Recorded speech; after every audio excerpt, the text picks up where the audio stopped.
Well, we have my dad, Kevin Dinkel, on the Chatter podcast. Yeah, glad you're here, Dad. Well, I'm glad to be here. I was wondering if you ever were going to invite me, find me interesting enough to have on your podcast, since you want to talk to interesting people. Well, that's you. Yeah, so no agenda. We're just talking. Okay. And of course, you're interesting. Are you kidding me? You're Kevin freaking Dinkel, man. So this was, someone had this idea. Oh, you should have the logo behind you. And so this came in the mail. It seems kind of ego to me. I've never printed a picture or had a picture of myself. That's kind of cool. Some people, my friend Jacob said, well, people know your humor, man. They're going to know you're not, so. Although whoever did that didn't have the as much missing hair as you really have. Well, it's a little thinner on, that's AI. The beard is accurate, though, and the head size is pretty. Yeah, it is, actually. Yeah, pretty close. Now, of course, you're interesting. I remember a few years ago, you're like, I don't think I'm interesting. Of course you are.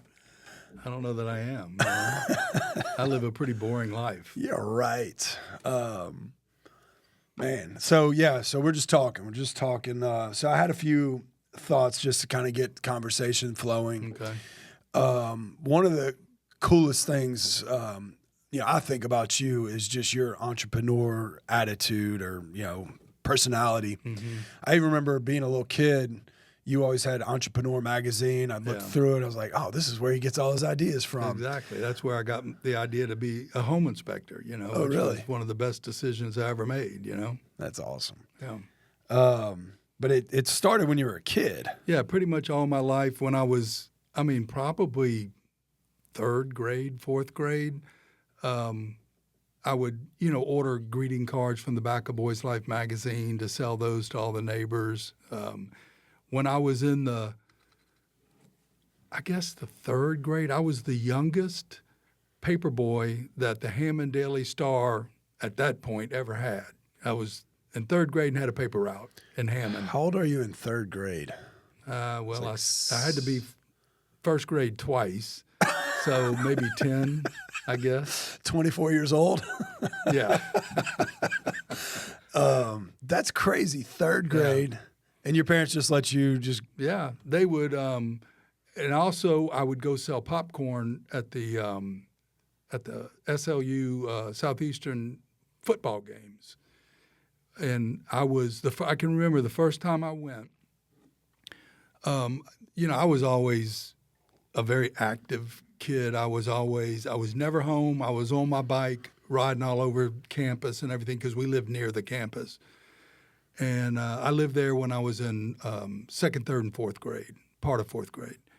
And so it was game day, and I was down there, and of course aggravating everybody, I'm sure, but I was real cute, so I could probably get away with it. But I went to the vending place, and I said, hey, can I sell popcorn? Because I saw all the people there getting a thing, and the guy said, can you make change? I said, no, I don't know how to make change. So I went home. And my dad taught me how to count change back. If someone gives you $1, you know how to do it. Went back, showed him I could do it, and there I was selling popcorn at the football games. In third grade? Third grade. So you had two jobs in the third grade, paper route. And popcorn. Popcorn. Yeah. Dang. That's crazy. And then, I guess it was just a different time because there's labor laws now. Yeah, I guess. It was, It was different then, That's awesome. And then, so I'm sure there was some more business because in high school you started a snowball stand and you had multiple locations. Yeah. That started, I think, my junior year in high school. Okay. And, of course, there was mowing grass and all that stuff through the years. And I did have regular jobs like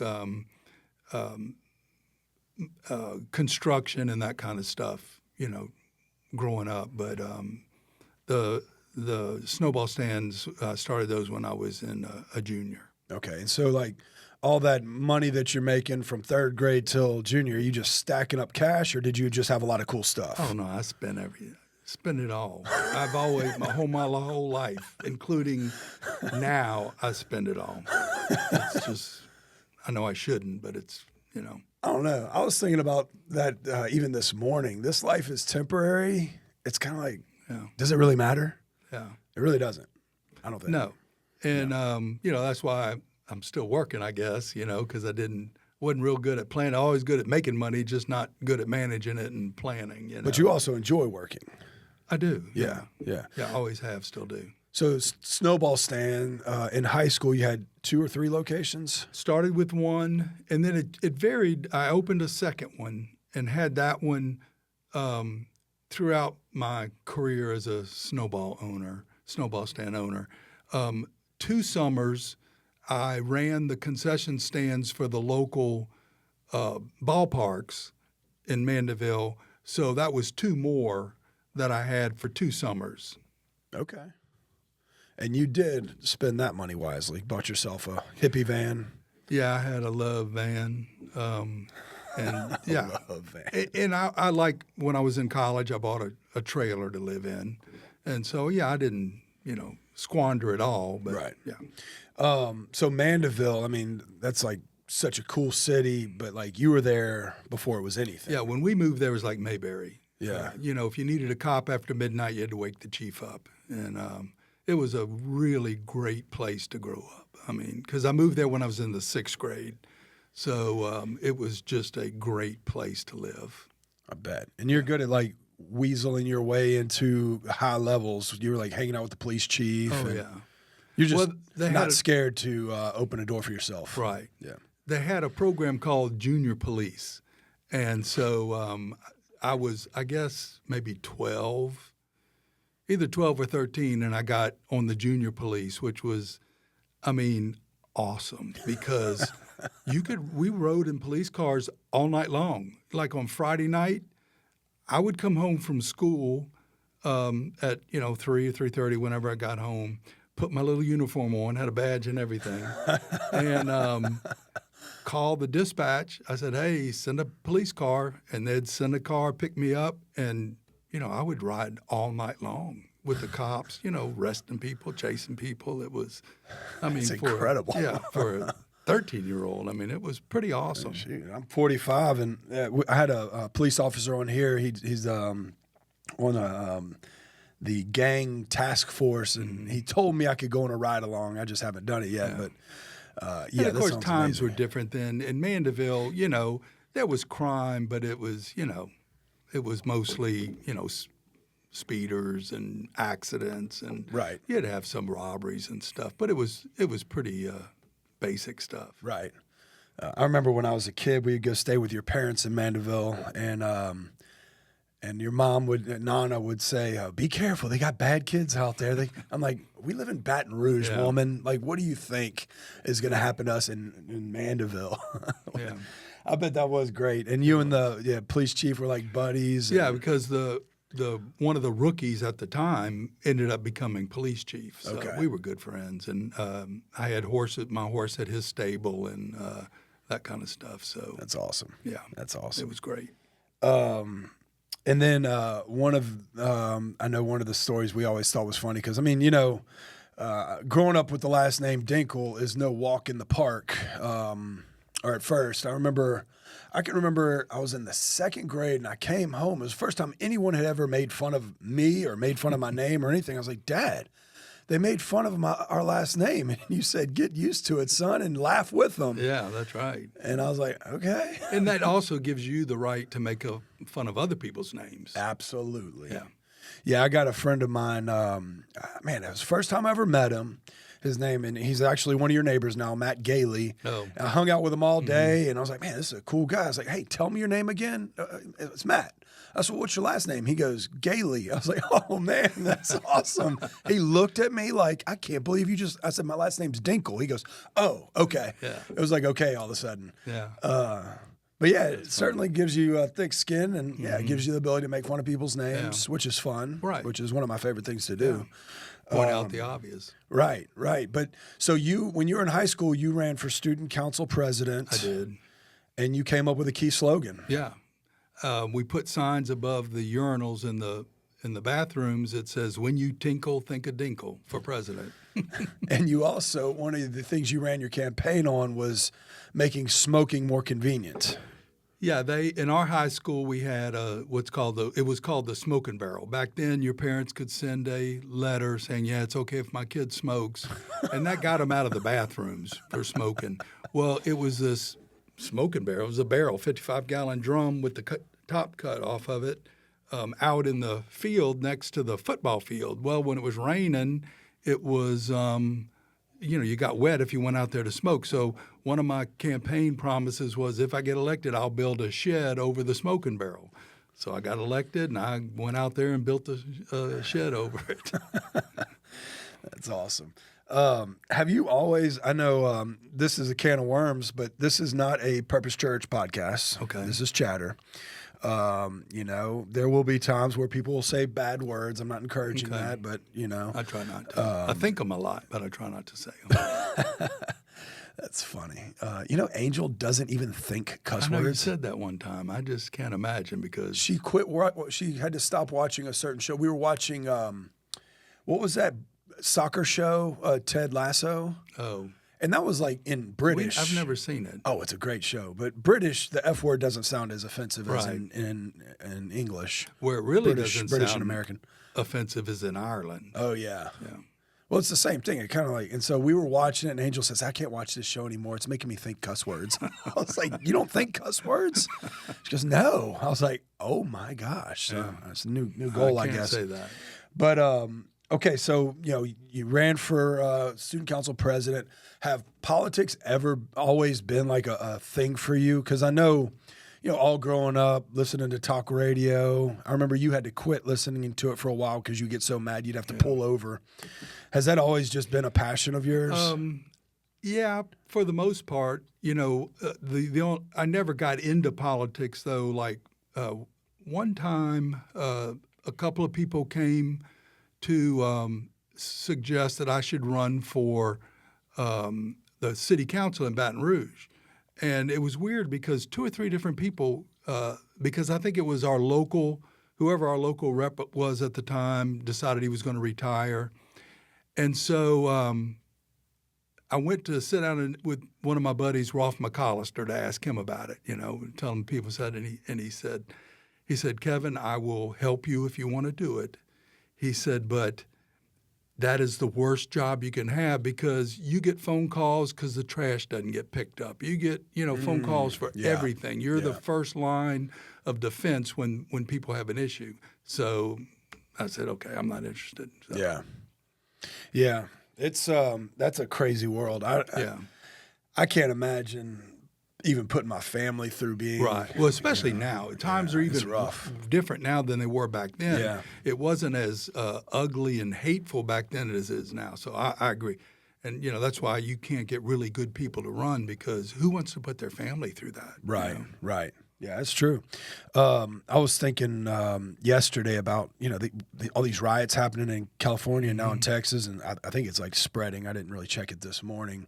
But all over deportation, right? Right. Which is something that, and then I guess the left is really against this deportation. Yeah. However, Obama, that's one of the things he did great was, he did a lot. He did a lot. He was not a bad president. Right.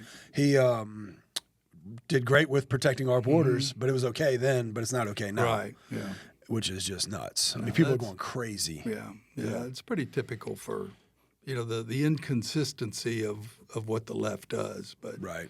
I know this isn't a political podcast. Of course not. But I mean, we want to talk about the real world and what you're, I know you're passionate about. Right. Yeah. It's funny. I mean, you spoke. We did a 5-on-5 this past Sunday, which was 5 different leaders in our church shared for 5 minutes, and you did a fantastic job. In fact, last night I was at RPM, and one of the guys quoted you. Oh, really? The wisdom. What was it? The tomato. Oh, it was. The fact that a tomato is a fruit is knowledge. The fact that you don't put it in fruit salad is wisdom. Right. So one of the guys at our recovery ministry, they quoted you last night. Really? I was like, at least they listened. They were listening, and they weren't even there. They listened online. It was okay. Charles Harper. Oh, okay. He quoted. I was like, man, cool. my dad said that this Sunday. He goes, I know, I listened. Oh, that's awesome. Trust the process. And he said that right after. Yeah. Or obstacles are not in the way. Obstacles are the way. Are the way. Those are his, and he just added fruit salad to his little repertoire. But yeah, I didn't even think to be like, okay, Dad, don't get political. Yeah. Well, yeah, I used one example of the men and women sports. I was also going to include the whole trans thing, but I decided not to go there. Which, why is that even political technically? It's, I mean, men and women sports. No, the multiple genders. That's what I was going to use. Yeah. But anyway, I decided just one was enough. Yeah. Well, that's, and the reason I didn't think you crossed the line at all. I mean, I want people to be able to use their voice on Sundays. I don't think I'm the only one that has a call on my life in that building. I don't think I'm the only one that has the call to preach. That's why I try to open up opportunities for other people to share what God lays on their hearts. And so I'm not a restrictive type person. But the reason I personally don't feel called to get into certain subjects like that is because I want people who are lost to be able to come to the house of God. You don't want to feel uncomfortable. Yeah. If they have beliefs different from you. I mean, I'm sure we've had transgenders, I don't remember them. Maybe they're really good ones, but I'm sure, we've had them. And I want them to be welcome in the house of God without shame. You walk in, you're loved. We've had homosexuals. We do have homosexuals that are a part of purpose. And I remember this one Sunday, we had we've always had a couple of couples, several couples in our church that are homosexuals or bisexual or whatever. I remember one Sunday someone came up to me after, hey, I need to talk to you. And they said, hey, there was a lesbian. I think the people in front of me were lesbians. I just wanted to let you know who is coming to this church. And I was like, oh. I said, man, thanks for that. I said, we also have, people who struggle with addiction. I'm sure there's some people who struggle with pornography. We have some liars, some people who have affairs on their wives, all those people in this building. And so, yeah, that's what this place is for. Yeah. And I didn't do it to make him feel small, but I was not sweet about it because I am passionate about reaching the lost and hurting for Jesus. And if they're not welcome into the house, and that's something. And I remember when you told me that, and through that and some other things that had happened, something that I learned, my part as a Christian and follower of Jesus, is our only job is to love. Yeah. Love them where they are, love them when they come here, make them feel welcome so that the Holy Spirit can get in them. That's right. And the Holy Spirit can convict them and change them and that. And so tell you what, it makes it easy. Absolutely. All I got to do is, and I love hugging people, all I got to do is hug them. Yeah. That's sweet. And I mean, that takes so much pressure off. I don't have to be outside of my lane playing Holy Spirit, playing God. That takes all the pressure off of me. All I have to do is love them, create an environment for them to be. And look, there have been people that have left our church over having, gay people here. There have been people that have left our church over having people that struggle with addictions and have a tough past. And it's like, on one hand, I'm like, dang, that stinks. But it's like, who does it stink for? You know? I want to be known for loving the lost and hurting.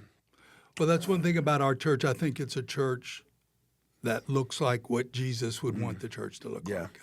I suspect Jesus is pretty proud of the church and what it does. Yeah.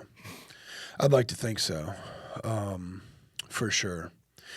Yeah, I mean, I know that, I mean, I wasn't, we do have some rough looking characters that will come on a Sunday, but I mean, I was talking to this pastor one time and I was like, man, I got to learn how to make some adjustments to not just preach to the hurting, but preach to everyone. Because I mean, the majority of my ministry career was specifically speaking to people that struggle with addictions. Mm-hmm. Which is second nature to me. Yeah. Like, I wouldn't even have to write a message to get in front of a group of addicts and preach a life-giving message because it's just so ingrained in my heart, and my heart breaks for those that are bound. And I was talking to this pastor one time, I need to make some adjustments. He goes, well, I promise you it's easier for you to make some adjustments than for us who's used to preaching to just, the normal people. Normal people. To bring it down to reach the lost. Yeah. And so while we, I wish we had, sometimes wish that we had a more families within our church. Mm-hmm. There's a ton of churches, majority of churches wish they could reach the broken at a level that we do. Yeah. You know what I mean? Yeah. And so I just continue to trust God and know that we're in His will, and we're loving the one. You know, we literally have a church that has left the 99 and loves the one, and God will honor that, and God will bless that. And I think so. Yeah, I believe that 100%. And I mean, I've always, I was trying to put this to words last night when I was thinking about you and Mom. I remember being a little kid laying in bed, like thinking about my parents, like, and I can't even put it to words. Like, I've never thought y'all were weird, but I always saw something different with y'all. Y'all are just like unique people. Like when you say you're not interesting, that's just so not true. Y'all are not run of the mill human beings. Like y'all have, and Mom was on here a few weeks ago, just with Mother's Day, and I was disappointed at how well behaved she was. Like I was like expecting, like, I don't know if I can post this, but she was like very toned down. I don't know if she took some like edibles or something before, but she was like mellow. I was like, she's not acting right. Yeah. But the way that y'all have always loved people, and the way that you raised my brother and I to be men, is something I will forever be thankful for. Just you and Mom, like living for others. And, this Sunday being Father's Day, I was, working on the message, and I never wanted to make it just for dads, and we never make Mother's Day just for moms, because we got a whole room full of people. I don't want people sitting in there like, why am I here? Right. But I was like, okay, I want to, number one, it's Father's Day, so I do want to get my way. And it is Father's Day, so I do want to instill values into men, and to get my way is to speak to men, but it's also relevant to everyone. A man is willing to lay his life down for others, right? And that's something you taught me, and I thought of one story, and I think you'll be able to just hit on it. Men defend the weak, right? Yeah. And so I remember you sharing a story with me on that. Yeah. I truly believe God made men to be warriors, and we're supposed to protect the weak, whether it be a woman, a weak man, or, maybe a handicapped person, whatever. Our job is to defend. And sadly, society is taking, or has almost taken that away from men. If you think of the instance of women in combat, the fact that we don't want women in combat has nothing to do with them being able or unable to do the job. It's that it's a putting them in a place of honor. We don't want them in a position to get captured and get molested and raped, which happened because of women in combat. Wow. Yeah. I remember when y'all were in high school, there was I don't remember all the situation, but there was a party. Some girl went outside, and she ended up getting raped or something like that because she went to get something out of her car. And I remember telling you and Corey, I said, I don't care if it's the ugliest, nastiest, skankiest girl in the school. If she has to go out to get something at night, one of you go with her. Yeah. Because that's what your job is. And just like I don't think women should take trash out. That's a man's job. I don't think, and it's not because they can't, it's because they shouldn't. Yeah. They shouldn't pump their gas if at all possible. I just think that's something that, is part of being a man and honoring the position. God put women in our lives, to me, to be honored. Yeah. And cherished. Yeah. And just because we're strong in areas doesn't mean they are not weak beings. Oh, not at all. Women are strong. Yeah, much stronger than men. Oh my gosh! In a lot of ways. Last night, we have a little. Hopefully, 50% of our house has a little stomach virus. So Angel and Brody, and she'll probably get mad at me for sharing this. She's all personal on her health concerns, but she has it. Literally throws up. Brody, then we hear Brody, that girl gets out of bed and is now, I was like, she's taking care of her son. Yeah, that's because women are freaking strong. They are. I mean, I see women, I've thought of men that, career tanked, not able to pick themselves up, and the woman gets a job, Right. carries the family. And you see that story all the time because women are freaking strong. They are. And, your mom and I have been together since we were 16 years old. Yeah. And so I always say sometimes we raised each other, because there's a lot of things that she and I are different from our families. Not that our families are bad in any way. We were both blessed with really great families. Yeah. But because we got together so young, we kind of raised each other. But, it's such a blessing that, God put us together. Yeah. And, because we really make a good team. Yeah. We can cook and feed hundreds of people, just the two of us. Yeah. And it's not a stress. It's no big deal to us, you Yeah. know. And it's just we're a great team, and it's been a real blessing to have our life together, especially with the kids God blessed us with, Well, appreciate that. At Because least. back in the 80s, they had, I don't know if you remember, when you bought a car, you could get the gold package, and it's where all the little emblems were gold plated and that kind of stuff. And so I really think that God, hooked us up with the gold package when he gave us kids. Wow. That's really generous to Cammie and Corey.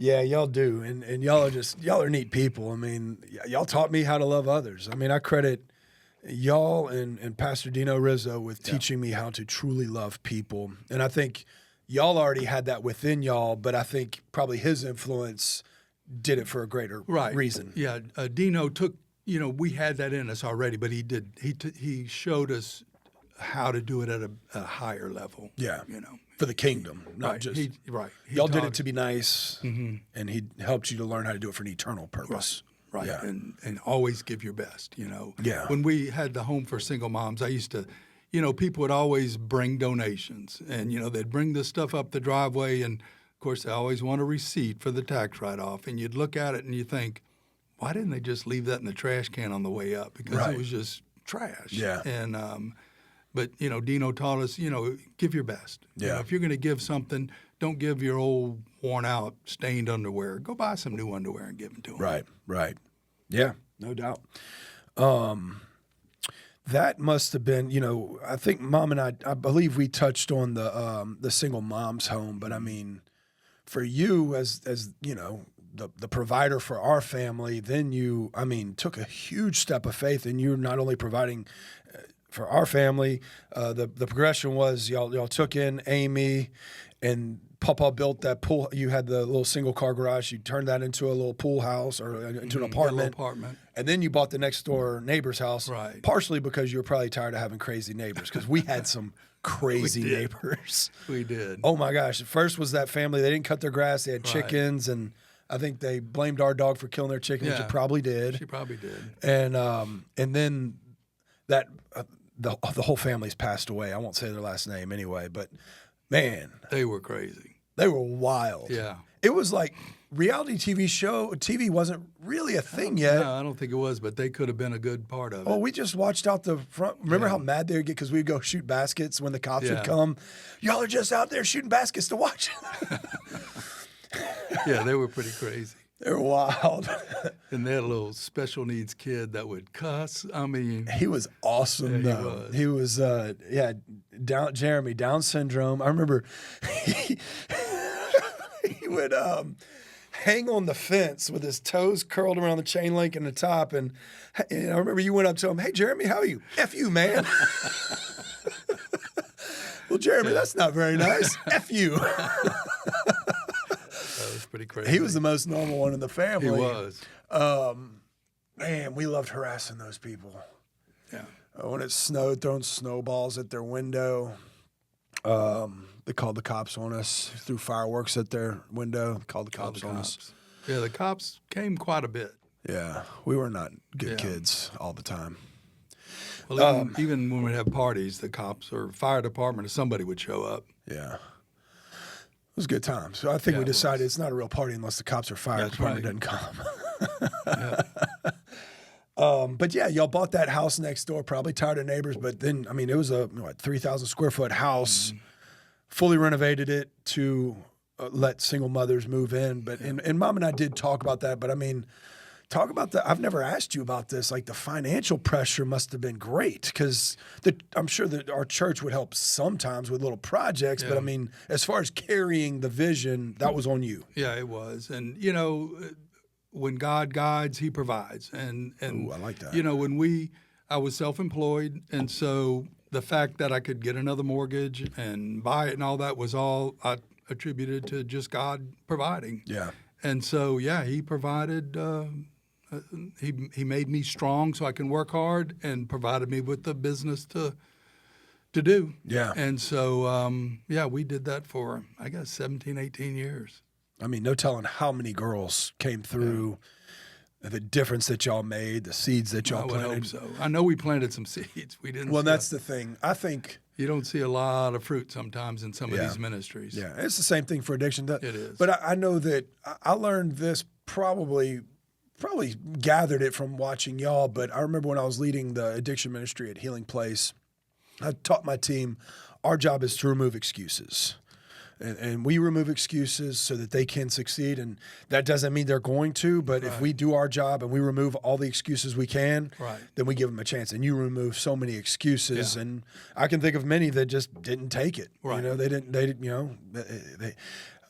but the opportunity was presented to them. Yeah. A lot of them, we get phone calls sometimes, and some of them have gone on to have good lives. Some of them haven't. Yeah. But there was some seeds planted, and I suspect, there'll be some of them in heaven when we get there that, maybe wouldn't have been there without. Which is what it's all about, right. Eternity. That's what it is all about. Mm-hmm.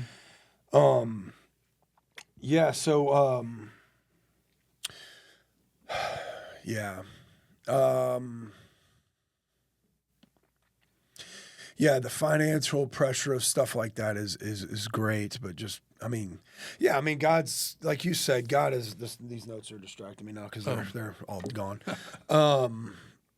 You talked about your business and God has blessed. I mean, you got into the home inspection business, and I think you started in 1989. 89, yeah. And I think it's cool how, so you had, before that, you had a insurance agency. Right. And you only, I think after you graduated from college, you only worked for one person, right? Right. I worked for State Farm for 3.5 years as what they called a field claims representative for the fire company. Yeah. Well, I was an adjuster. Okay. And from there, you're like, I can do this insurance business on my own. Right. And so I started an agency selling insurance and was fairly successful, and was, it takes a long time to build a clientele. And then back then, this was in, 83 is when I started. So this around 86, 87, the insurance, kind of like the business is now, it took a downturn. Companies were pulling out of the state.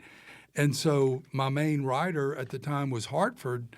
Well, they came in one day just totally out of the blue and said, hey, hate to do this, but we're canceling your contract because we're basically pulling out of the state. We're going to have a few big companies still, but all the little agents were canceling your contract. So within the next 6 months, they non-renewed all my business. I lost everything. I went bankrupt. I lost everything except my wife and kids, Man.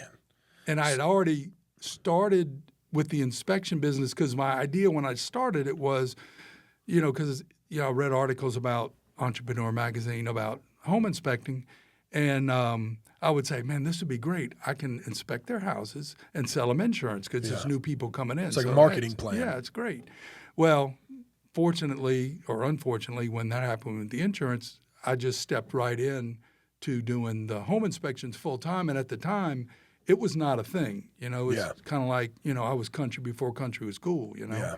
And so, fortunately, I stepped right into it, and it basically just completely, not blew up, but almost. And so, even though I'd lost everything within a couple of years, I was able to buy a house and, get my feet back on the ground. So. Yeah. Okay, so with the insurance business, that the great thing about it is you have it's residual income, like your Right. renewals. It's like once you build that client base, Correct. it's just mailbox money Right, at some right. point. You deal with some headaches, but if you have a strong client base, you just have money coming in. Right. All that work to build that dream of money coming in. And I love how you've shared your story before, and you said I had it all. I had a gold card. I had a Peugeot. Yep. Turbo diesel. Peugeot. I remember you had that black turbo Volvo. Yeah. You always liked cool cars. Well, I had a buddy that was in the collections department it was American Bank at the time. And so if he'd repossess a really cool car, he'd let me know. And Right. got pretty good deals on them. But okay, so you work hard to build, a great business, residual income, which would be, just dependable money. Mm-hmm. All that goes away. Mm-hmm. Luckily, you had started the inspection business. How did you? Because I remember, fortunately, I'm the oldest in the of the kids, and I remember all this. Mm-hmm. I can remember when you bought that red Ford Ranger pickup truck, and you and Papa built the bed cover, probably because you couldn't afford a bed cover. Yep. Plywood covered with carbon, looked Mm-hmm. nice. Now, I went to a rich kid private school, so that was fun getting picked up in the red Ford Ranger when all my friends picked up in Corvettes and Range Rovers and all that. But my kids know the same feeling. Let me ask you this, because one of the most remarkable things about you is your ability to pick yourself back up. That's not common. Most people, when they get kicked like you got kicked, would stay down. How did you get yourself excited and motivated again to pursue? Because that was unfair. A lot of times people I notice in life, they stayed down because it wasn't fair. Mm-hmm. What happened to me wasn't fair. This situation wasn't fair. And so that gives them a great excuse to just stay down. Yeah. And you had a great excuse, but you didn't. So how did you do you remember mentally how you were able to pull yourself out of that? I don't remember specifically. It's just one of those things where I had no choice. I had a family. I had, a wife, 3 kids, and I just had no choice but to provide for them. And, God, fortunately, I've always been a hard worker, always, been strong. So, doing the work never was hard. And so I just did what I knew I had to do. It was, and mentally, I've been fortunately fairly strong mentally. And so I don't remember. There's been instances in my life where I can remember where, things were really tough and I felt like, oh, how much of this pressure can I take? But it's been very little of that. I've been fortunate, been pretty strong all my life. Yeah. From my perspective, it's almost like I remember there being excitement attached to even the hard moves. I remember it being exciting when you came home with your red Ford Ranger and the bed cover. It was an exciting thing. I can remember even moving in. One friend of mine thinks it's, this is a humorous part of your story when you share your testimony. Your low was when you had to rent a house, and his low was when he was homeless, right? Yeah. But everybody's low is relative to them. Because even when you were in college, you owned your trailer. I owned my trailer. So your low was That's right. I had a 2,500 square foot house that I didn't own in Shenandoah. But I remember that even being exciting. Yeah. It's almost like, even the down moments, and maybe that was you and Mom just protecting us. Well, I've always been, and that comes with, I guess, being an entrepreneur. I've always been a eternal optimist. Yeah. And sometimes that's not good because I know the feeling. it's always going to work out. Something will come along, and so I think that's probably part of it. Yeah. It's just I've always been positive and just and the bad part of that is I've always been by the seat of my pants, or shoot from the hip, whatever you want to call it. I don't plan well, and that's not always good. But it's just, I guess, my sometimes when I'm in, I guess, a down mode, I think it's because I'm a very shallow person. But I don't know. Yeah, it's Yeah, it's cool to look back on and watch. I can remember, when you're a kid, you say stupid things. I remember one time, it was when we were living in that rent house and your truck had broken down and I was just, eavesdropping on you and your mom saying, you said I have to go rent a car. I was like, oh, Dad, get a Corvette. you're like, and I was thinking back on that. I've thought about it several times. Like, that was like probably a terrible moment for that man. And I mean, I was just a kid. I don't feel bad about it, but I was like, what a dumb suggestion. And you're nice, I'm sure. Yeah. You're like, okay, Chad. Okay, good idea. I'll put the ladder on top. Yeah. Yeah. As far as low points, and, it's kind of humorous when I think about it now, my lowest point of my life was my parents were always into Mardi Gras balls and all that stuff, and I never was really into it. I did it with my dad just because to do it with him, but we went to this this ball, Mardi Gras ball or whatever, and I couldn't afford to rent a tux, and so I borrowed a tux from my uncle, and he had a pink ruffled shirt, and pink ruffled shirts weren't in style anymore. This was, before Dumb and Dumber. Yeah. And so I remember sitting there at this Mardi Gras ball thinking, I'm fat, bald, and broke. And, that was my low point, But anyway. I can remember that you getting dressed in that tux, and I thought it was freaking awesome. I was like, and I just thought, man, that is cool. Well, it may have been about 10 years before that, but and then now it's ironic, so it's cool again. Yeah, yeah, that's right. If I still had it, it'd probably be cool. Right, I remember that.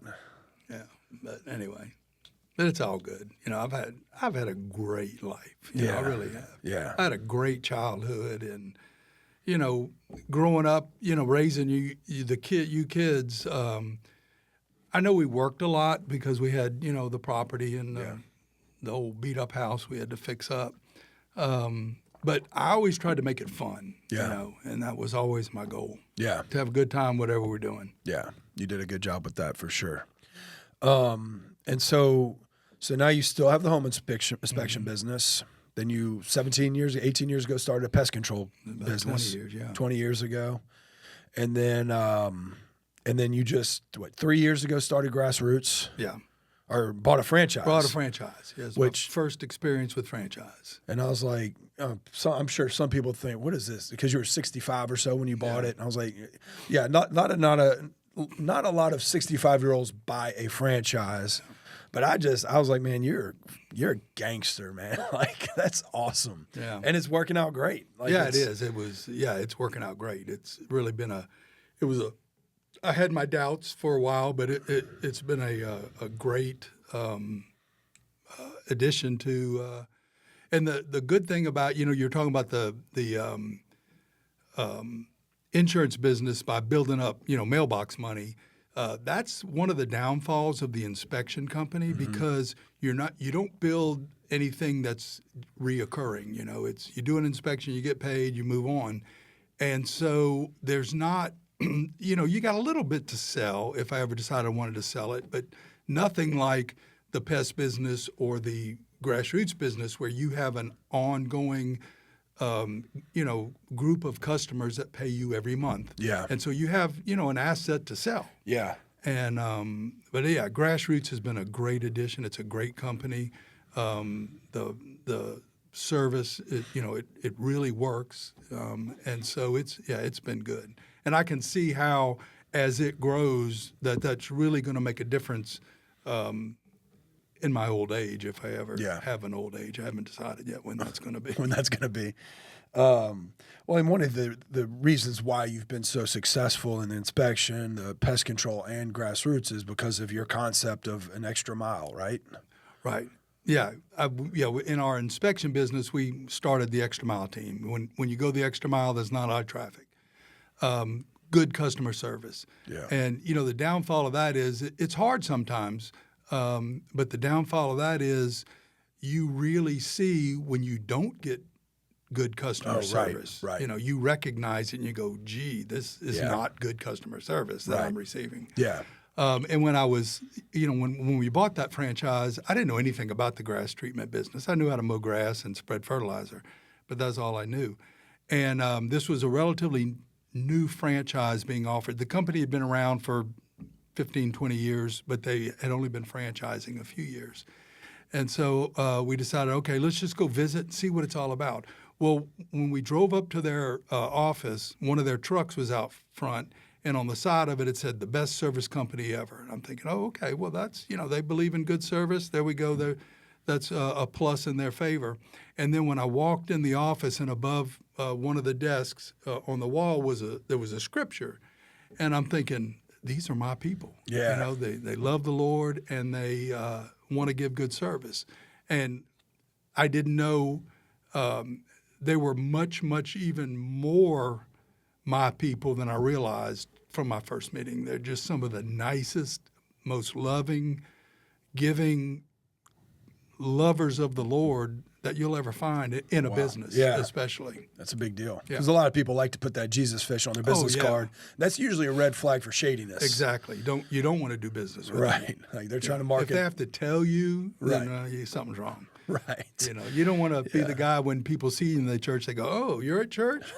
You want them to go, oh, you're at church. Of course. Okay, now that makes sense. Yeah.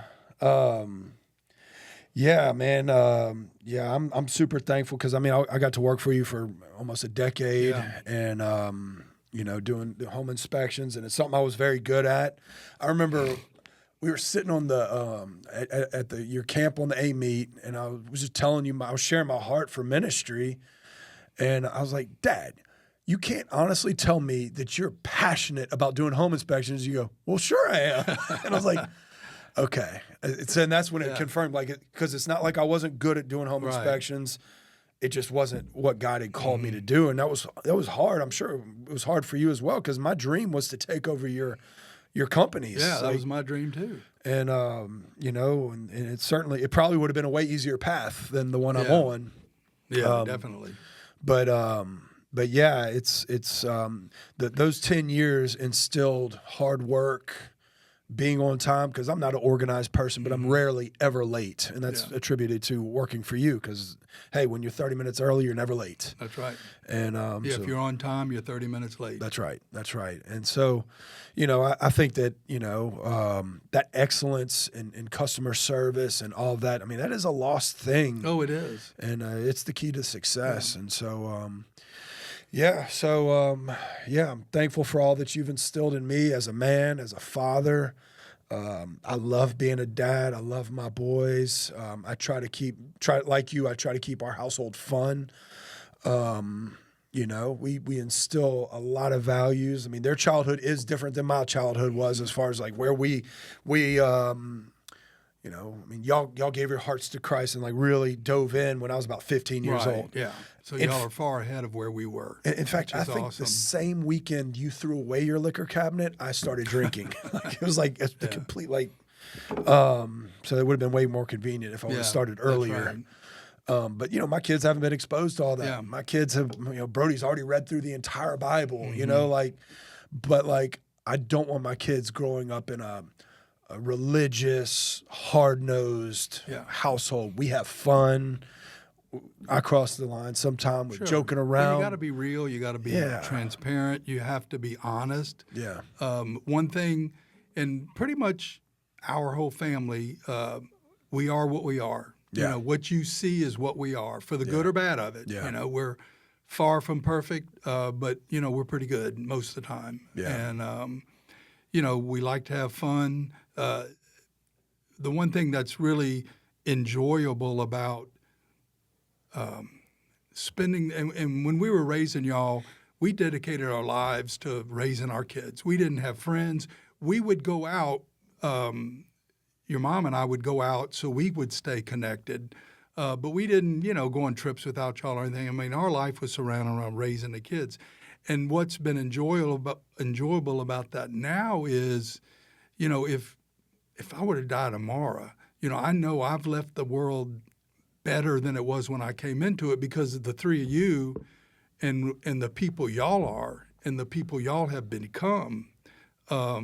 I know that, you're going to do great things. You're going to continue to do great things. Y'all have already done great things.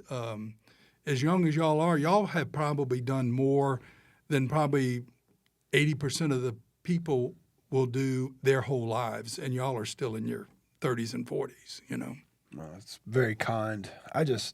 Yeah, I mean, one thing I was encouraging a friend of mine, you know, because you could tell he's so proud of his kids. Mm-hmm. And I said, you know, one thing about my parents, I always felt like my parents were proud of me. Because, I mean, Corey and Cammie were both way better at school. Yeah. I sucked at school. Mm-hmm. But y'all never made me feel like a failure. You know, both of them, you know, are successful in different ways than I am. Mm-hmm. I don't for one second think, you know, you're more proud of them than Not me. at all. Maybe your sister, because, you know, yeah, she was our best work. She is pretty incredible. anyway. There's no denying it. She is the best of the three. I won't deny that. No, y'all are all great, and it's been good, and it's what we're supposed to do, you know. Yeah. But we're not perfect. Our family is far from perfect, and but we do the best we can. Yeah, absolutely. Well, let's kind of close with this. Give me some. I mean, you've already just said a bunch on being a father, but any last thoughts on, like, someone might be listening, maybe they're struggling as a father, feeling like they're failing as a father. Like, what is, like, maybe even 3 things that come to mind on, like, practical things that you can do to pick up the ball? Well, the number one thing is to the time. Spend time with them. Show the love. You want one thing about, you know, I'm a hugger and a kisser and all that stuff. And what was interesting, I guess, and I was the same way with my dad. I would go to his office to visit him, and as an adult, I was an adult. And when I'd see him, I'd hug him, kiss him. You and your brother, of course, your sister did too, but you and your brother in high school, if y'all saw me at school, even the street cred you had to keep up, you would hug me and kiss me, and in the lunchroom, you know. And so you got to show love, you got to spend time, and you got to have fun. Yeah. Because if your kids dread being around you, then how can you have fun, or how can you instill your values into them? You got to be honest. You can't be, there's a lot of good Christian men at church who are not good Christian men in the home. And if you think your kids don't see that, they see right through it. Yeah. And so not only are you messing them up raising them, but now they have a negative feeling about church because it's, oh, my dad's a deacon and he's all this wonderful, but he beats my mom and, and is bad at home. And so you got to be honest and transparent with your kids, because they see through it. Who was it, Brother Wayne used to always say, I couldn't hear your words because your actions were way too loud. Wow. Yeah. Yeah.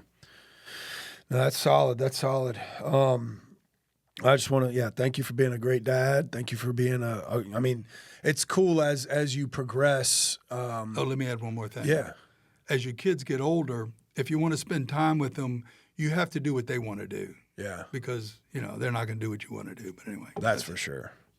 Which is, I don't like playing video games. I don't like nerd movies, but that's what I got to do, I guess. Now, I was thinking about the progression of things, from, each age. And there's actually a cool breakdown that I found on the progression of raising kids. Like you lead them, and then you become like their coach, life coach, and then you become their friend. Mm-hmm. And I think that's one of my favorite things in our relationship is like, I mean, you are seriously like my best friend. Yeah. I mean, we talk almost every day. You've always been so approachable.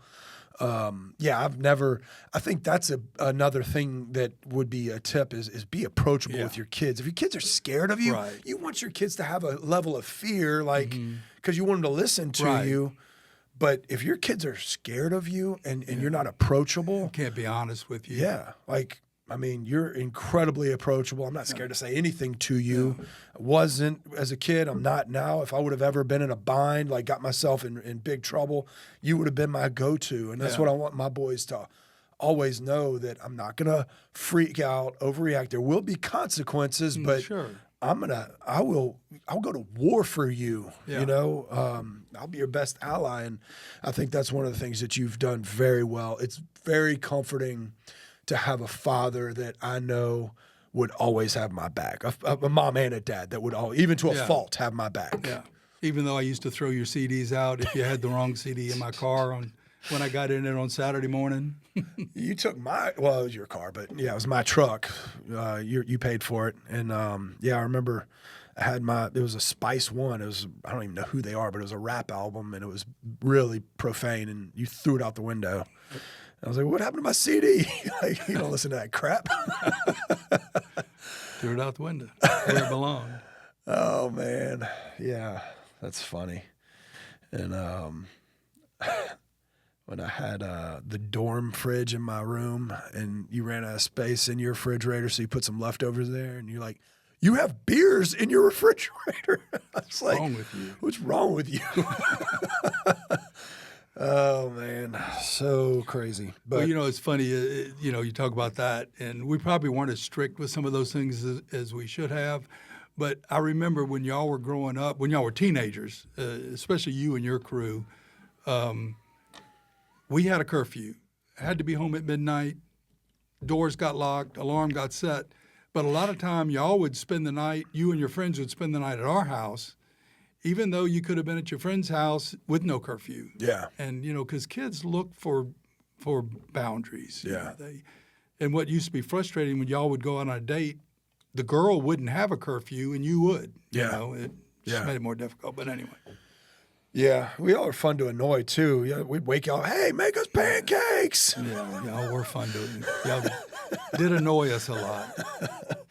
And then y'all, one rule was we had to, when I came home, there was the kiss test. Yeah. You had to come kiss, but I would just spray. I was a blue polo guy, or green polo, and I'd spray it in my mouth before I. Yeah, that was your mom. Yeah. She would check all that. Good night. Boy, yeah, it's fresh breath. Well, I love you, Dad, and so thankful to have you as such a key, influence in my life, and super thankful for you, and thankful for all you do. All right. Well, I hope you have a good Father's Day, and all the fathers have a good Father's Day. Yes, sir. You too. Love you. Love you.